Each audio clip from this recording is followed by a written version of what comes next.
Welcome everyone, Costin here with my essential survival guide for The Last Train Home, a game about the mythical tale of the Czechoslovak legions as they're trying to withdraw from Russia during the Russian Civil War in the aftermath of World War I. I say mythical for two reasons. One, the events that do happen in this game, the historical events, not the ones that are made up, not the fictional events, but the ones that did actually happen, and they absolutely did. The Czechoslovaks did get very lucky in capturing the Russian gold reserves, for instance, which does happen in this game.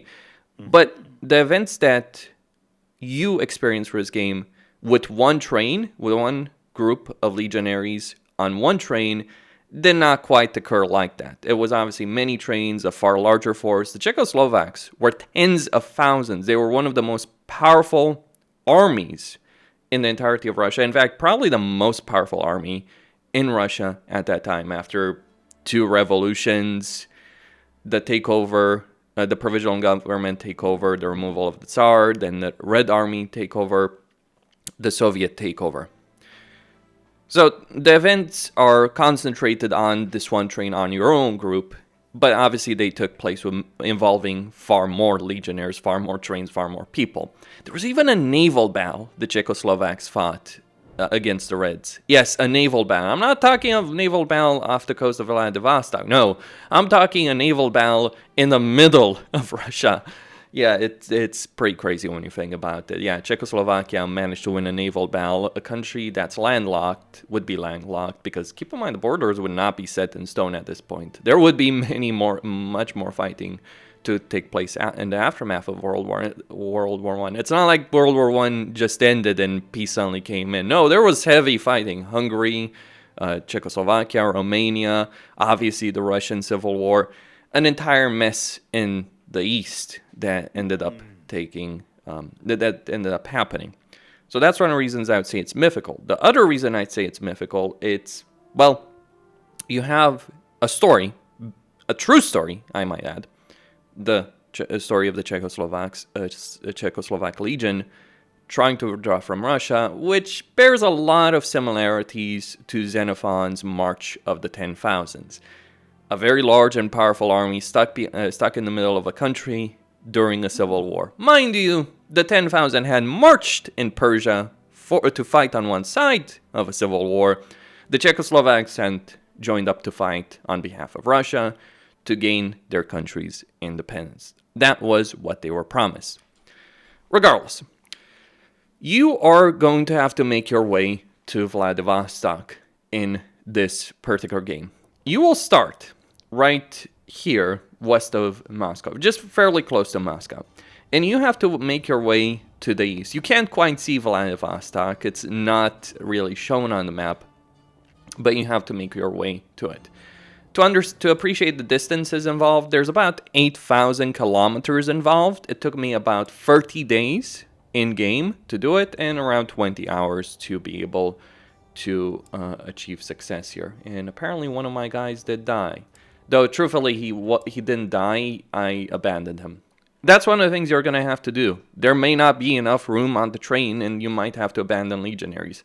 Though that's on me because I didn't necessarily handle some things properly. I could have actually prevented losing anyone.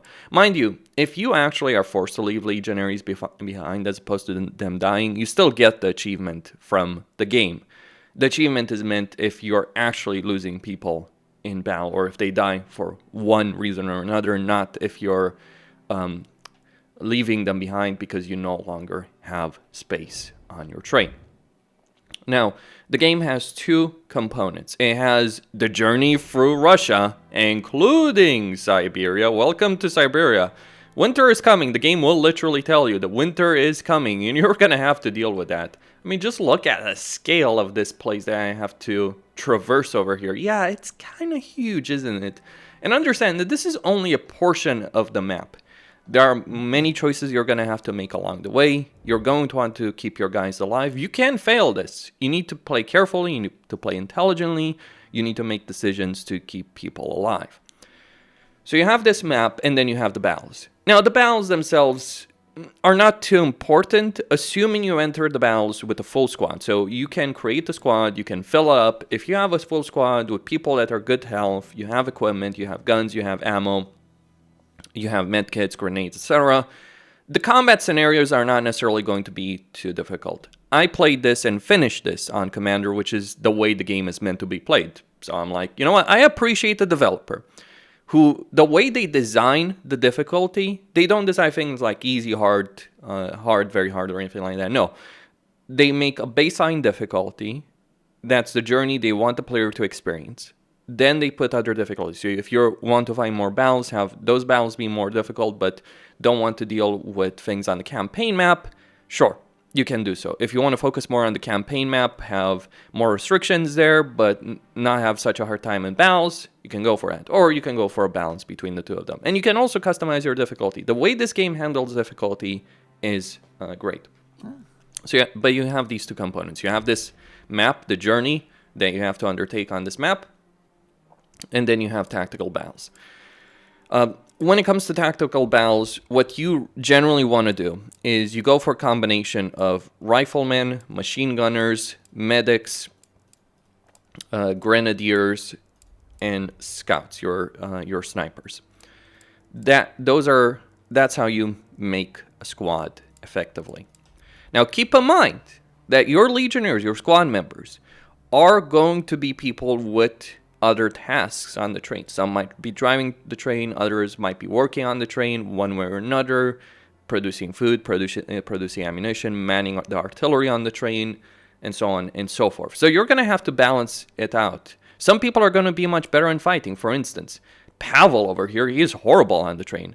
The reason he's horrible on the train is because he's got Thrill Seeker. He gains extra experience from any combat role, but he has minus 15% work efficiency. Also, he's careless, so he's going to screw up a lot on the campaign map, but at the same time, because he's short, because he's a Thrill Seeker, he is actually going to be quite solid in combat. So those are some of the things you're going to have to worry about. When it comes to your squad, you can also have various roles. You can have combat roles and you can have non-combat roles. So you can have basically roles for the train that you can gain experience from, various abilities, various skills, increasing skills. So engineers, for instance, can drive the train, can work in other ways. Most everyone is going to have worker unlocked. So worker is just a very basic thing. There's various stats you can gain as well that can help you out in one way or another. For instance, let's say I were to make a guy a scout as an example, a sniper. Well, a sniper can get things like a critical shot, so it eliminates an enemy soldier with one precise shot. You can get the dead zone to increase chance to hit, and ultimately you can get things like go. So there's various skills that you can unlock. And when you're going in combat, you can choose which skills you're going to have. Now, you're not going to be able to get the sniper skills when someone is assigned as a rifleman. And the rifleman experience is separate from the sniper experience. So it's a good idea when it comes to the combat roles to specialize someone on one particular role. Try and keep a balance between your guys. You can keep everyone alive. Like, honestly, like on commander difficulty, you have to royally screw up, from my perspective, to lose someone. Mind you, if you're going in battles, there are chances people will die. The way it works by default is when people lose their HP the first time, they'll enter a down state. You can revive them once. If they die again, they may die. Now, I'm not the most patient person in that respect. I couldn't care about the careful stealth maneuvering that a lot of missions might require. I just don't really care for stealth games, plain and simple. And there's certainly quite a bit of stealth in this game, because it's based on commando. So if you're careful, if you know what you're doing, if you choose your fights, you can certainly keep everyone alive with ease. If you're recklessly charging in, you may want to save scum. That's what I did. I'm not ashamed to admit it. I couldn't care less, really. But for the most part, if you come to a mission prepared, you may face hordes of enemies, and you may annihilate them. And I do mean it, annihilate them. You certainly do feel as if you're fighting as one of the most powerful military forces in Russia. at this particular time. But you're going to have to work for that. The problem isn't the fights themselves, for the most part. The problem is getting to those fights with enough guns, ammunition for those guns, so machine guns, rifles. You can even get automatic rifles. Oh yes, we get automatic rifles that can do a good amount of damage. Pistols for your medic, machine guns for your machine gunners.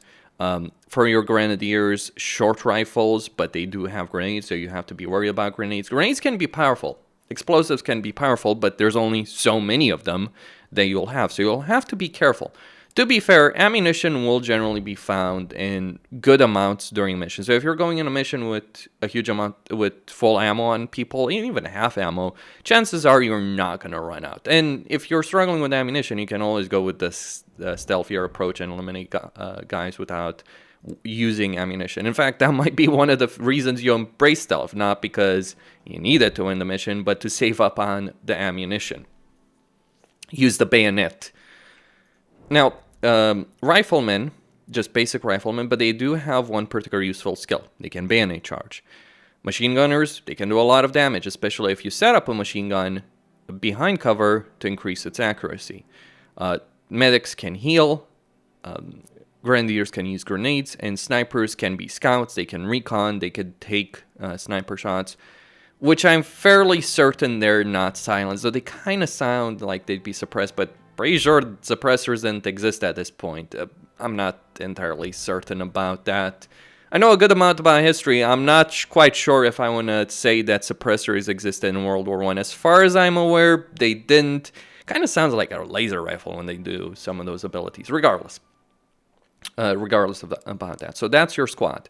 But you don't just send the squad for the sake of combat. You may create a squad for various events on the campaign map. Now, you shouldn't be worried about sending a squad, say for instance, to cut down trees right here. You shouldn't be worried about some random combat event. That will not happen. You will not have a situation where you're sending a squad and exploring and they're just going to be intercepted on it with the enemy. So, for instance, if you say you want to send a squad over here to cut down trees, you need to send at least 3 guys to do so. You will not have a problem, but in terms of a random encounter, but you're going to have to consider the stamina cost. So each soldier has HP, morale, and stamina. All of those do matter on the campaign map. Morale, well, if their morale goes down, they might suffer depression. They might be shaken from what they've experienced. If their stamina goes down, they may become tired at first and then exhausted. If they're exhausted, they can't do anything. So one of the crucial things with squads is managing the various map objectives in a proper way. So for instance, I want trees. I want to cut down trees over here with the squad. I'm going to send the squad to 3. I know I'm going to consume in total 14 of their stamina. And then they're going to have to spend 2 more to get back to train. So going there is going to cost 2. Getting back is going to cost a further 2. So they're going to lose 16 stamina. By that point, they're going to be tired. They're not going to have a lot of capability left. Now, for the various events, for the various objectives, if you will, on the campaign map, well, one of the things you could save yourself a lot of trouble, and I didn't learn this for a long time, is like, don't necessarily bother with the merchants. For the most part, there are some benefits to traveling to the merchants, even if you don't need anything from them, because there are some random events that can happen on merchants in these villages. There's also negative events, but there's also some positive events that give you some choices, some consequences, some benefits in your campaign if you choose to go for it. You do need at least 3 soldiers you do need at least 3 people to send to any particular location. Now, let's consider the campaign map. What are the kind of things you can go for? Well, you've got, in this case, since it is winter, in summer or before winter in autumn, you've got the forest. The forest does disappear in winter. Instead, you get the hunting grounds. It's kind of a similar thing, basically, looking at it. So you've got timberland for cutting down trees, getting wood. You've got stores for various things like food, medical equipment, guns that you can purchase in particular locations. But you've got various merchants, regardless, that do offer you things: food, guns, herbs, etc. Then you've got either the forest or the hunting grounds that can generate you food and other things as well. Now, dependent on what you're talking about. So you've got either hunting grounds, forest, lakes that also can contain food as well. And then you've got deserted villages where you can send people to explore, see what they find. Now, dependent on what you're dealing with them, dependent what you're sending a squad for, the traits each member of your squad has comes into play. You can certainly send the squad without these traits, but it is generally better. So, for instance, avaricious is good if you're going to send someone to a merchant, because it will help you. It will help you with prices, and this is where I have to start talking about traits. So there's various traits that each legionary has. Some are positive, some are negative. Many of them will be negative, though a lot of them won't necessarily matter. In fact, some negative traits might be actually useful in certain situations. If I scroll down here, I wonder if I can find him. Yeah. So for instance, he's got vengeful. Now, this does mean he does want to go after the Reds, and you might think that's a negative thing because it might force you down a certain path. The thing about vengeful is that, just as an example, there are going to be blockades on the rail track that you may have to deal with. And if you ram them, you'll do some damage to the train. But if you stop and deal with them, you can get some wood from that. But you lose time. And time is pretty damn precious in this game. Crucially, a character with vengeful may be paranoid about the Reds, and so people will check the blockade before they remove the obstruction on the rail tracks, and they may or may not find a grenade attached to that blockade. And you can get that grenade and use it, or it can blow up and do some damage if you don't have someone vengeful. So there's a lot of things that you have to consider. But for the most part, I'd say with traits, here's what you really want to care about. You don't want to get someone that's careless and send them to do any kind of task on the campaign map. The reason behind that is someone that's careless is going to take damage. So they're going to get a random effect that's called a work injury. They're going to take damage.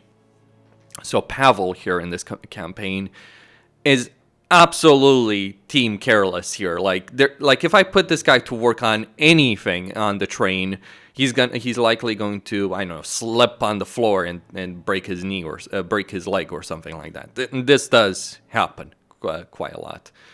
There's no permanent injuries. There's nothing that completely takes someone out of action, though there are certainly situations where you get things like agitated, which does affect your max morale and stamina.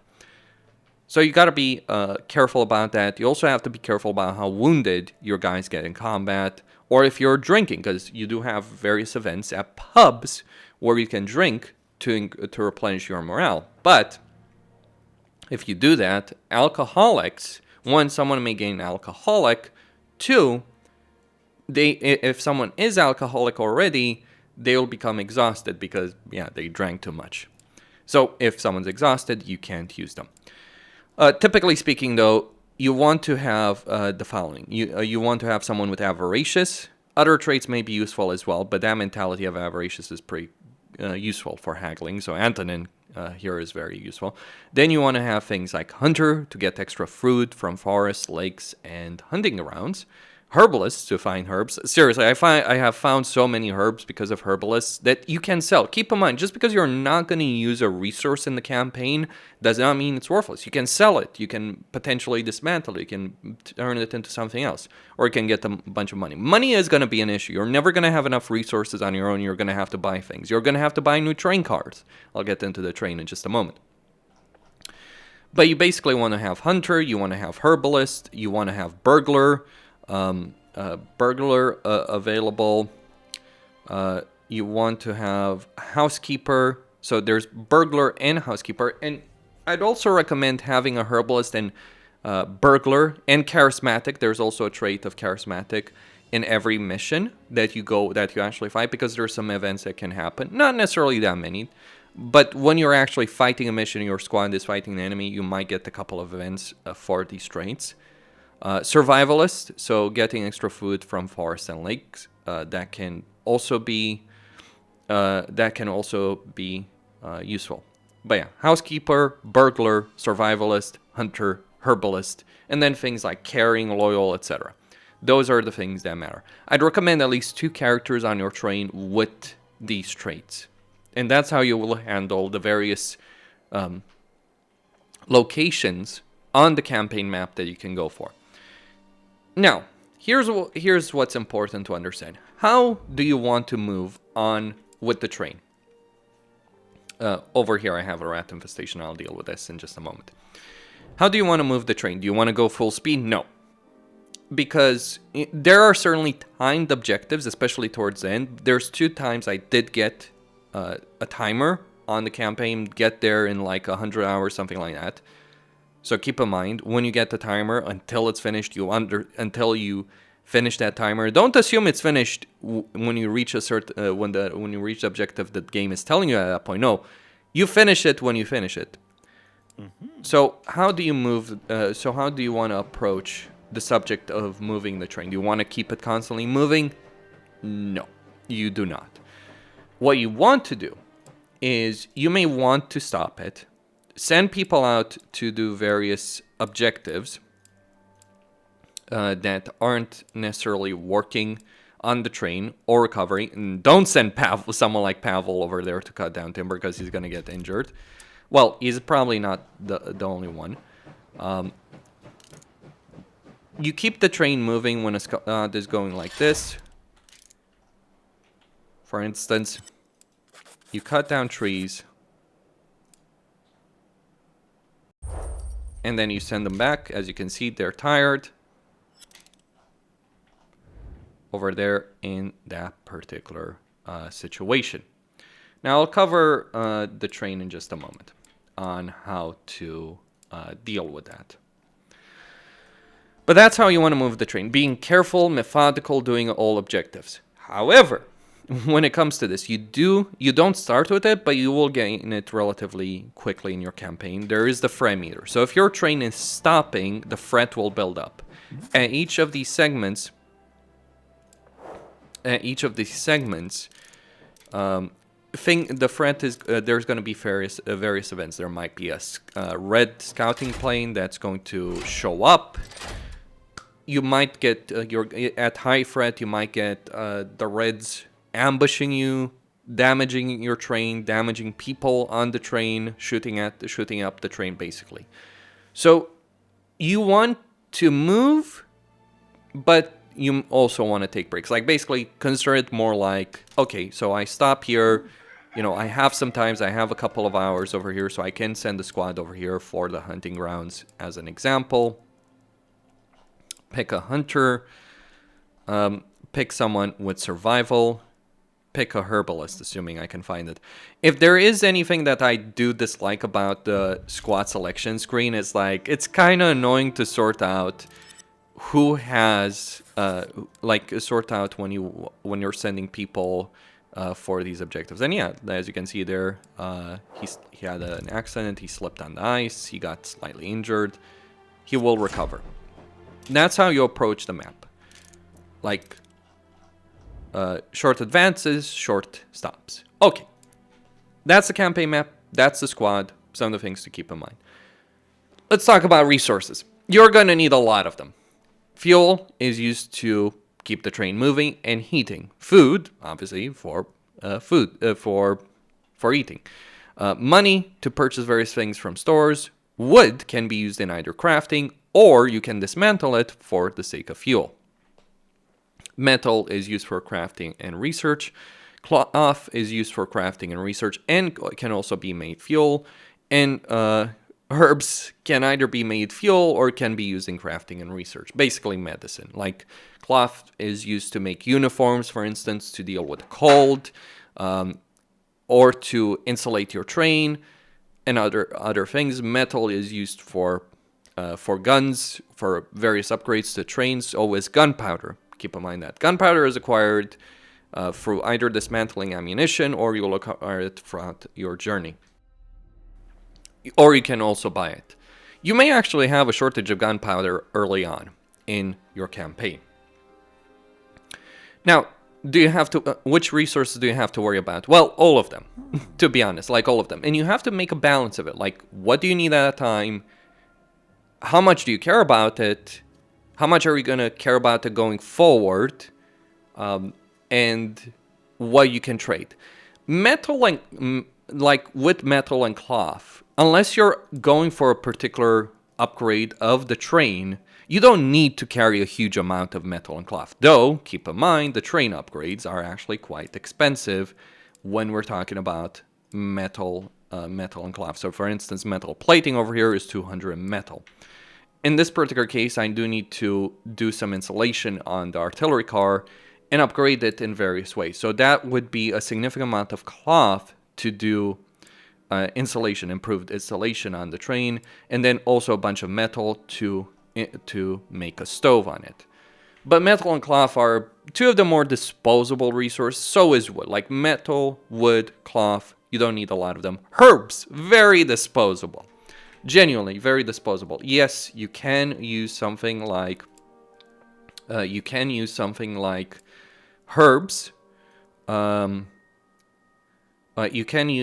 something like herbs combined with cloth to make something like a medical kit. You can get various upgrades as well using herbs. So you can make stimulants, sleep mask, you can unlock recipes. That's what you would be using. You can make ammunition and artillery shells, but they may cost metal, they may cost gunpowder. There's also various upgrades. One of the upgrades that's actually going to be worth it, but is also incredibly expensive, is the advanced winter uniform. Now, this is only for deployed squads, so it's not going to affect people on the train. But the important thing is, you're looking at increasing their temperature level by 2. So 1, then 2. So that's 900 cloth. But it is important because when you send people out, they will have a temperature level. The temperature will start, the outside temperature will start at 0 as you begin the game. It will go to -4 during the cold winter nights of Siberia. So that's one of the things you have to worry about. How you set up the installation of your train, your installation of the squad, because you are going to go for Siberia for the middle of winter. If you ignore the cold, people are going to get ill, and you're going to have a lot of problems. Illness is an effect that happens for various reasons. There are some random events that trigger it, but when someone's ill, they get a temporary negative effect that takes time to recover. Not sure if illnesses are contagious.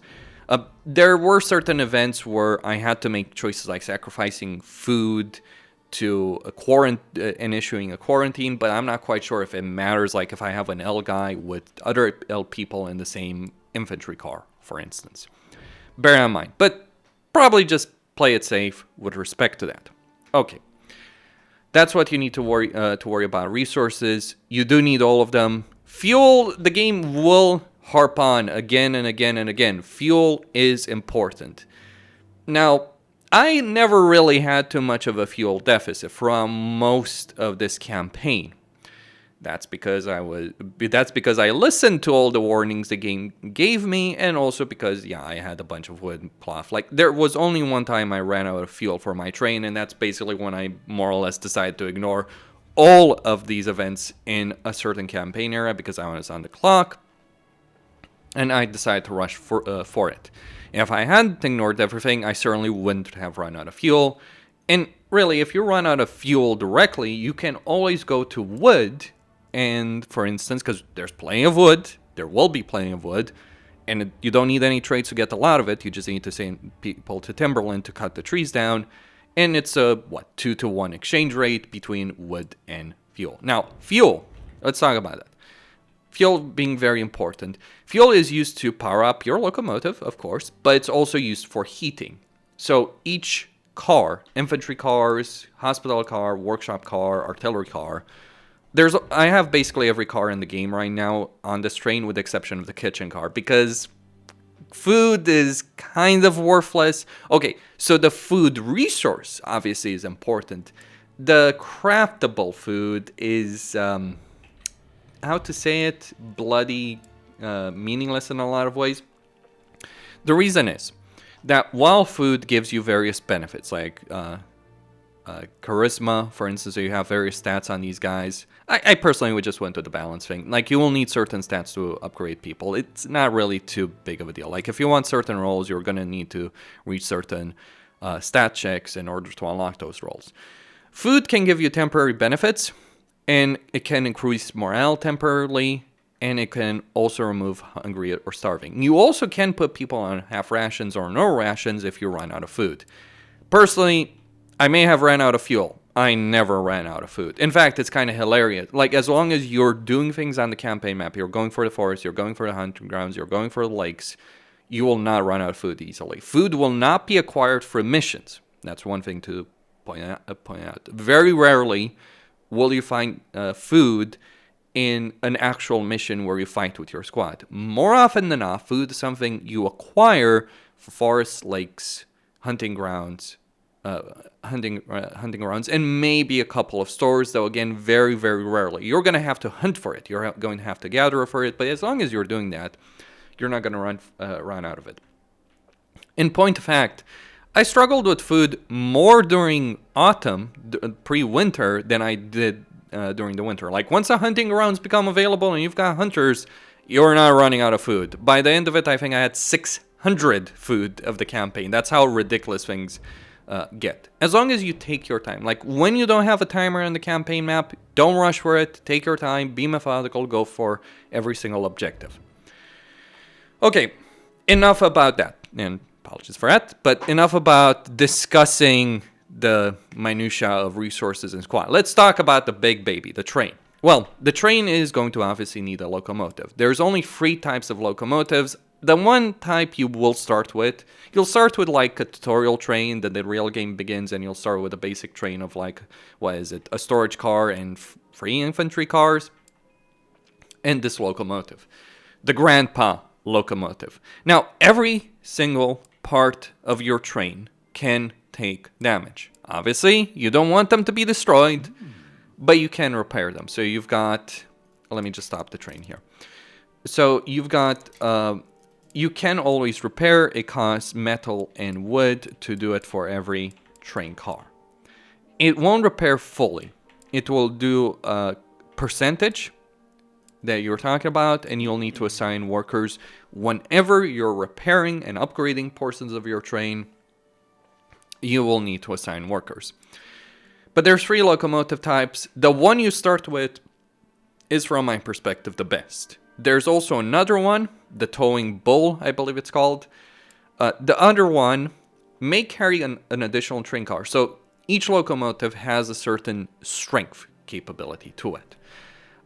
What that really means is how many train cars can it pull. The one you start with starts out at 7. You can get it to 8. And I do believe there was a way to show that, but not right now.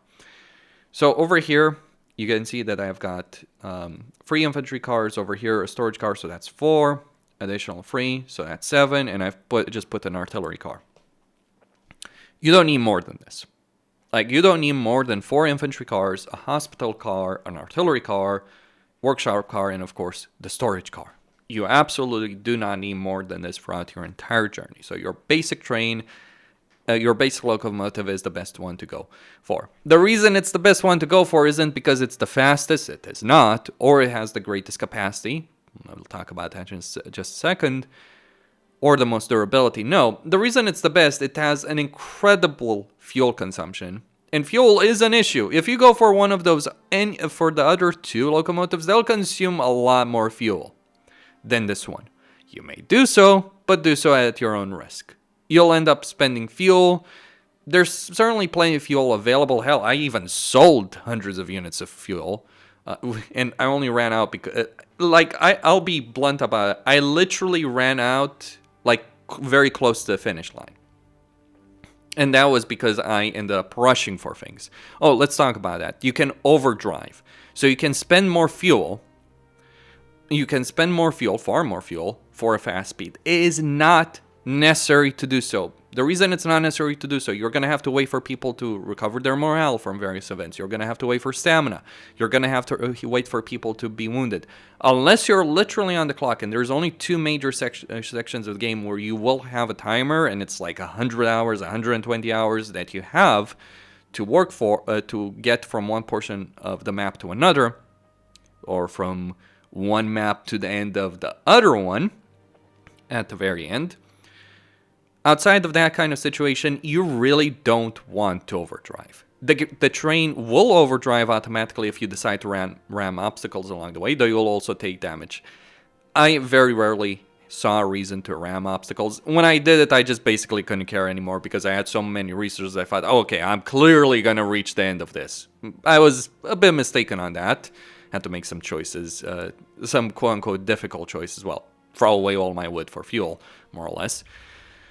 But the basic locomotive will get the job done. There's no reason to change it. If you're changing it because you might want more storage capacity or you want more train strength, so you want to get all the various the various cars. The kitchen car, as I said, it's a waste of time. It is a lie. Do not believe in the kitchen car. You will not run out of food as much as you'll run out of fuel. You'll run out of space faster than you'll run out of food. It can be an issue managing food, especially before you get access to hunting grounds. But while every resource is a concern, don't make decisions with train cars because of food. You make train decisions for capacity, for artillery, for the power it gives you, and for the production of other things. So hospital, infantry car, workshop, all of those are important. Now, and also the locomotive here. What I didn't realize for the entire game, I cringed for this, is like I didn't even need, I wanted to change my locomotive because I kind of really dislike how the grandpa looks. So I wanted the cool look of the towing bolt. That was a mistake, by the way. I seriously could have completed the entire game and had plenty of fuel to spare if I hadn't done that, because the towing bolt consumes a lot more fuel and is also slower. Keep in mind, while going overdrive doesn't matter from my point of view, the actual speed of the locomotive does. So just bear that particular aspect in mind. Now, each car and the locomotive have various upgrades, things to unlock more options. So, for instance, let's start with the artillery car. What does the artillery car do? Well, it's going to do two things. One, it has a machine gun post. What can you do with a machine gun post? Well, there's various events if the frame meter goes up where you can use those machine guns. So let's say there's a Red Army scout plane that's hovering over you. Can try and use your machine guns to take it down. Though spending 200 ammunition to try and take it down is not necessarily worth it from my perspective. I'm not sure if your threat level gets very high if you can use the machine guns to mow down the Reds that are trying to ambush you. Not entirely certain. I didn't get this entire threat bar to full. Don't know what happens. Probably I don't think there's any kind of base defense or anything like that. Would be surprised if there is. If there is, let me know. Like, I'm not gonna go for it because, yeah, I just think don't go for a higher threat level. I think once you reach a certain threshold of threat, it starts increasing faster and faster. So you just kind of want to keep this first bar from filling up. Certainly the second bar from filling up. Because the Reds will start hunting you. Then you have the cannon post on the artillery car. Now, it will take a while for you to get the artillery car. There are various train depots where you can get it from, where you can get various train cars from. That's, by the way, one of the things you're going to do with money. You're going to have to save up money. You don't want to spend money willy-nilly on things that don't matter. The things that matter the most are train cars. Now, locomotives, because the base one is good enough. Now, locomotives, various train cars. So more infantry cars, hospital car, workshop car, artillery car. Artillery, the cannon post is really powerful. You do need artillery shells, which you can make in the workshop car. So one of the things you can do in the workshop car is produce all types of ammunition. If you have gunpowder and metal, you can also get various upgrades over here, winter uniforms, various combat upgrades. I didn't get every single one of these. Like, I didn't even bother with improved barrels because, yeah, pistols are not really that important. And, yeah, I just didn't want to spend a huge amount of metal for this. But there are certainly useful things. More bags, not really that important. Like, your baseline capacity of ammo is good enough. But the cannon, the artillery, well, let me just put it like this. When you start dealing with dozens, if not hundreds of soldiers in missions, the artillery car is a good way of annihilating them. In fact, the game will show you this in the tutorial where you call in an artillery strike. You can only call in 3 initially. With an upgrade on the artillery car, you can call in 4. So you have to be strategic on that, because there are certain missions where you have a lot of enemies. You don't just want to use artillery from the very first encounter. What each car, or pretty much each car type, with exception of storage and the locomotive, will require, what they will require is insulation. So there's 2 ways of increasing the temperature inside the train. One is to get insulation with additional sealing. This is a lot of cloth that you'll need. So you're looking at spending 300 cloth over here and 100 wood to increase the temperature by 2. But keep in mind, the temperature can go -4. So just insulation is not going to cut it. What you're going to need is at least advanced stove in some of the worst sections of the game. The regular stove will get the job done, but what you really want to eventually get is potentially the improved chimney, if you might be struggling with fuel. You can decide not to turn the heating on. It is a decision. Do you spend the fuel to increase the car temperature or do you not? That is the decision you are going to have to make as a player. So you've got heating, you've got occupation slots. So some will just have, some cars will just have security precautions, so you don't have workplace injuries as much. Recommend getting that for the locomotive at the very least. There might be storage upgrades to increase your capacity, because the train has a capacity. You can't just pick up everything you want. You might end up in situations where you have to dispose of various items. Because, yeah, if you're thinking you're carrying thousands of pounds of wood, metal, and cloth to Vladivostok, that ain't happening. Even 1,000 of each of these resources, except, of course, for herbs and the actual coin, even 1,000 is going to push your capacity to the limit. Now, the locomotive itself does have some storage capacity, but most of it is going to be through the storage car. Your storage car, so in this case, I have 21,500 over here. And you can improve it on the storage, on the locomotive as well. Get up to 6,000 on the storage car, and also gets 1,500 extra on the locomotive. That's how you deal with storage. And yeah, do spend the resources you're getting. Like, if you have more than 300, 400 of anything, you want to spend it on stuff. Basically, upgrades. I'd get the various car upgrades. Keep in mind that when you get a new train car, the first thing you're going to want to do is insulate it and put a stove in it, a tier 2 stove.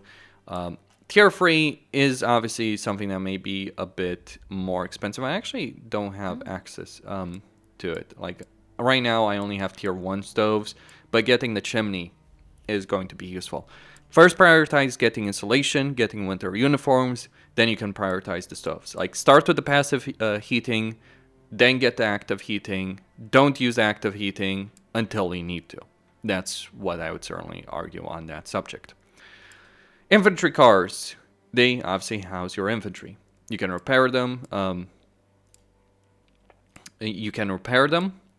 And then you've got living, heating, endurance. So endurance, you can make things more sturdy, all well and good. Not too big of a deal. I didn't bother with any of these upgrades in my campaign because, like, the damage your train is going to get is not going to be significant. Like, even if you're ramming full speed over obstacles, it's only the first car that's going to take it. Unless your threat level becomes really high.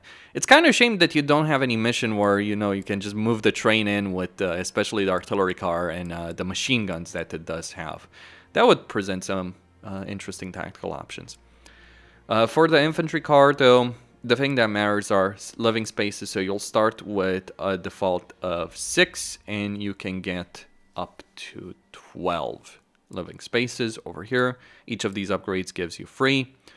then you can also improve the living, the comfortable living. So this will give you health, morale, recovery, increase, and then stamina recovery. You want to get this because when soldiers are injured, when soldiers have suffered grievous wounds, it is going to take, they're not going to be able to replenish by default. So you can heal people up in the infantry car by default. But obviously it's mainly where these guys are going to live in. Yes, I know I have a rat infestation. That is the only time this has happened in the entire campaign. I kid you not. This is the only time that this did happen. And you may gain a bit of food, because, hey, rat meat. Right? Ram meat is very good. Then you have the hospital car. Now, on the hospital car, you can either do some crafting, like first aid kits, medical kits. Now, what's the difference? Medical kits heal people in battle. First aid kits heal them on the campaign map. First aid kits are kind of meaningless unless it's an emergency. Don't just use these willy-nilly. Use them if you have to.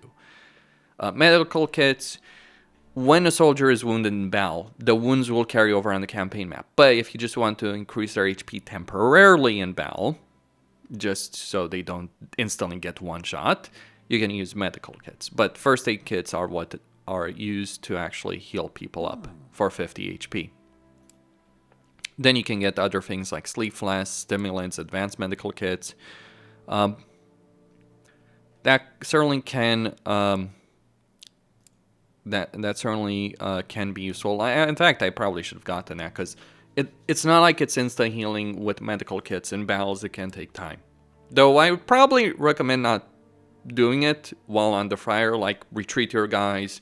What you want to do in battles is use cover, heavy cover at that, set up ambushes, use stealth, set up kill zones. That's what you want to do. Bayonet charge the bastards. Try and never get involved in a long firefight against an enemy behind cover, and certainly avoid artillery, field guns, and Gatling guns. And the tanks, the tanks will one-shot your guys even behind cover if they actually hit. So be mindful of that. If you're facing tanks, you bloody well better have grenadiers with 2 grenades each. Maybe even 4 grenades. There's 2 types of tanks. There's French tanks and British tanks. The British tanks take 4 grenades to destroy. The British take 4. The French take 2 or something like that. You can use your riflemen to destroy the tanks, which is a bit ridiculous from a historical standpoint. I mean, there were some kind of anti-tank guns during World War I. I say some because they're not what you think of when you think of the word the phrase anti-tank gun. They're basically giant rifles. You do have cannons that you can capture to use against guns, though cannons can be one-shot or two-shot by the tanks. Tanks can be pretty nasty. Also, armored cars with machine guns. Oh yes, World War I machine guns. The insanity of that particular situation. But yeah, in hospital, you can assign various doctors. I didn't feel the need to go with more than 2. It's like you can increase the number of hospital beds. Didn't really feel the need to go too far on that. You can increase occupation slots, safety precaution, potentially get back some resources for that as well. Maybe even get comfortable beds. Maybe that would have been worth it. You're going to have to choose, though. Don't assume you're going to be able to get everything. You are going to have to make some choices in regards to this. And every car does need insulation. Workshop car, when we're talking about that, we do have various occupations. Like workshop can make uniforms, can get various squad research, can make all kinds of ammunition. You don't need too many slots of this. By the way, the workshop car and hospital car and kitchen car do obviously work while the train is moving as well. I'm not sure the train order matters at all, except the car that you put at the front. You can put the locomotive at the top. It's fairly durable. The artillery car is probably the most durable in the entire game to just ram through obstacles. Outside of that, I don't think there's any particular usage, any particular importance, really, on the order of the train. Could be very wrong on that. Don't know. Really don't know. Though I have put the storage car right behind the locomotive, because the storage car, you can't put the stove in the storage. That would be pretty crazy. So the storage car might actually be the coldest of all of them. Not sure if that has any particular relevance if, let's say, you have a car, you put a car that doesn't have heating in between cars that do have heating, if that has any kind of impact. Not sure about that. Maybe it should. Maybe it should. But yeah, workshop, you can get various workbench and get, you know, safety precautions. And that would be about it. Those are the things you need to know. Just don't get the kitchen car. You're just going to craft food and you'll have plenty of food otherwise. You can also buy a lot of food. I swear, like the number of villages that I have passed that sell me food that I couldn't care less about. Like medicine and food. I wasn't struggling for producing medical kits or first aid kits or food. I had plenty of it because you just don't need to use it that much. If you're methodical, if you take your time, if you approach things from the right way, you will not have too many issues with respect to things in the game. Okay, so let's deploy. So for instance here, I'm sending the squad there. I am going to stop the train here. Gonna create another squad. And yeah, sorting all of this out continuously, yes, this is one of the things. Like, can I just have a sorting tell me who's got survivalist, who's got burglar, who's got herbalist? That would be freaking great, wouldn't it? I do know that Anton has herbalist. Or just memorize who they are and just do it like that.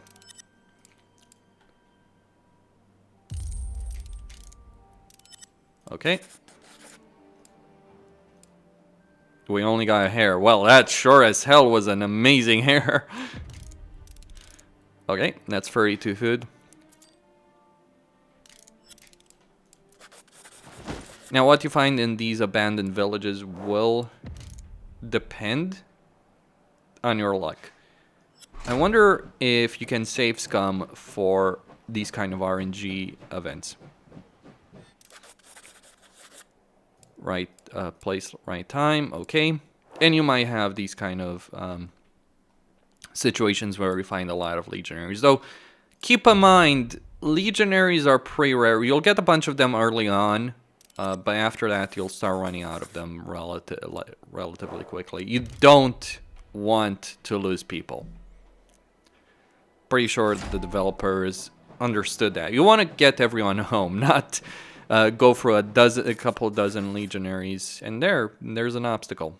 By the way, stopping the train to deal with this obstacle will net you some wood, as I mentioned. Anyway, that is all I had to say. Costin signing out. Don't forget to subscribe, like, and enable notifications, and stay tuned for more. It's a great game. I'd recommend it. There's also a link in the description if you're interested in buying it at a discount.